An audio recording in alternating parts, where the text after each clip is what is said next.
amasengesho yegeranya akarema ikintu ikindi gikomeye. Amasengesho niyo yonyine azahana Imana iba.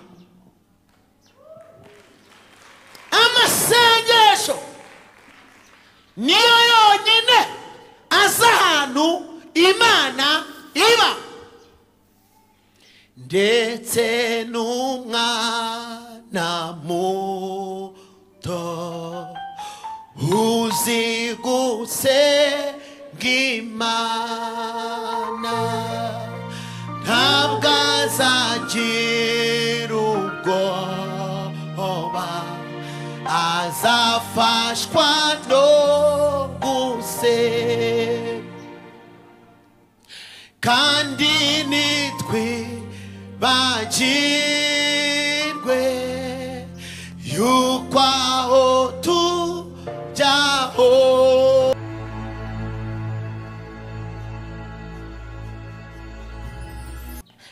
amasengesho niyo amenya ahantu Imana iba. Ngo aragenda agakomanga urugi ashaka kureba Imana, ashaka kuvugana n'Imana ikibazo cyawe. Ijambo rya kabiri, amasengesho nindakumirwa. Amasengesho mu gihe abantu baryamye aragenda, imihanda bayibrotse itari gukora, amasengesho aragenda akambuka. Haleluya. Detabola inima gaterana na ya nama agafasha abari gufata imyanzuro, bagafata icyemezo. Rimwe na rimwe nabo bakisanga bagifashe bakibaza ngo bigenze bite. Ni ukubera imbaraga z'amasengesho. Biravuze ngo iyo umurokora atari gusenga aba ari guha Satani urwaho rwo gufata ibyemezo.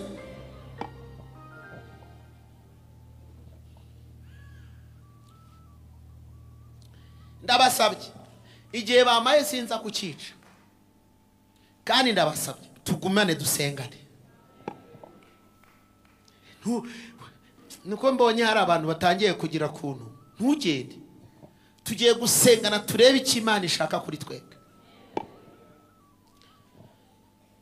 Iyo utari gusenga kandi Imana yaraguhaye iyo nshingano, sengesho yawe wibwira ko yibagiranye. Ntabwo yibagiranye. Amasengesho yawe wibwira ko atumvishwe, burya yarumvishwe. Ahubwo nuko isaha, nuko umunota, nuko isegonda by'Imana bitaragera ngo Imana itegeke irekure ingabo zayo zikore icyo zigomba gukora. Ubaho adakora, anwigirira mu nkweto, agenda yizunguza mu muhanda. Reka da, iyo uza kuba ibyo bintu bifite ubutsinzi bari kukujyana ku cyapa cya MTN ukajya ubihemberwa. Niba rero utabihemberwa nibyo uri mwiza, Imana ishimwe yarakoze, ariko bihuze no gukora ushakishe. Niba Imana ivugira umugisha mu rusengero, ntabwo izaho utagiye gushora amaboko, ntabwo izaho utashoye ibitekerezo.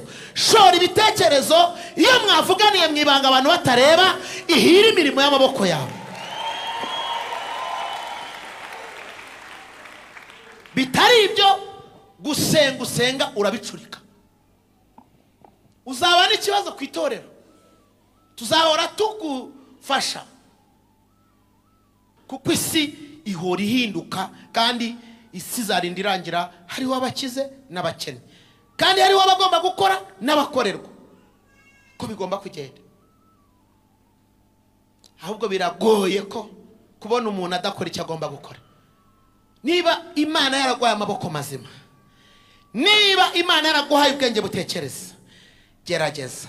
Nujya mu nyanya bikanga uzajye mu ntoryi, nibyanga uzacuruza isukari, niyanga uzacuruza amakara, nibyanga uzacuruza imbaho, nizanga uzacuruza avoka, nibyanga uzajya mu mineke, ntabwo uzajya kuzenguruka niko Bibiliya ivuga ngo nuva ku gasozi kamwe ngo ntabwo uzajya kuzenguruka udusozi tungana Yesu atari yaza.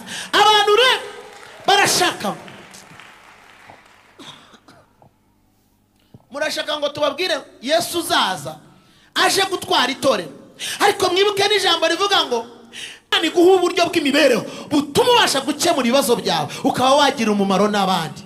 Niba waramenye Imana nibivuga ngo hahirwa abagwaneza nibo bazahabwa isi, ikongera ivuga ngo nimuvuga ko abakiranutsi bazagubwa neza, bazatungwa n'imirimo y'amaboko.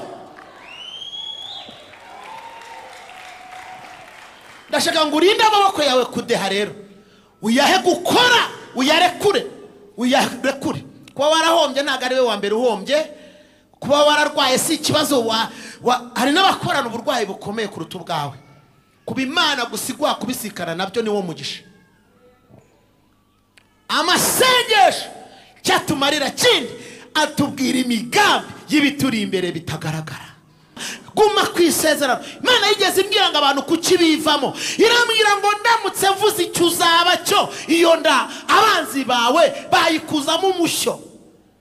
Irambwira ngo numagarara kwisezerano nkarinda uwo naribwiye, niyo mbabwira agace kugira ngo mumenye ko muri mu murongo w'ibyiza, ariko ibikomeye ndinda kubivuga, simbivuga, ndabihisha abantu bakazabibona. Niyo mpamvu mvukishiriza umuntu mu rugo ruciriritse ariko nzamugira ukomeye. Niyo mpamvu nabwira abantu runaka ko azurira indege nyamara ejo mu gitondo akayurira, mbagira ngo hatagira ubangamira umugambi. Ndabibwira niko Yobu yavuze ngo nzi yuko ushobora byose nta n'ikirogoye imigambi yawe. Irambwira ngo abanyarwanda simwe mwavuze ngo nutakwambaye aragukereza, nanjye ni yego. Irambwira ngo nuko rero ibyanyu Satani akabidindiza mwazabisoza ko ndi Imana itabeshya, ariko bikaza byararenze aho mwabishakiraga.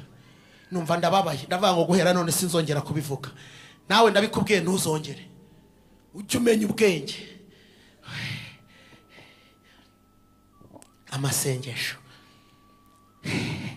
intwari ikomeye y'abantu b'Imana. Amasengesho ikivumbikisho gikomeye. Amasengesho inkoni twicumba mu bunyerere ntugire icyuba. Amasengesho inkingi twegamira tugakomera. Amasengesho urukuta rugutandukanya n'ibibazo abantu babishaka batabishaka. Amasengesho arakora.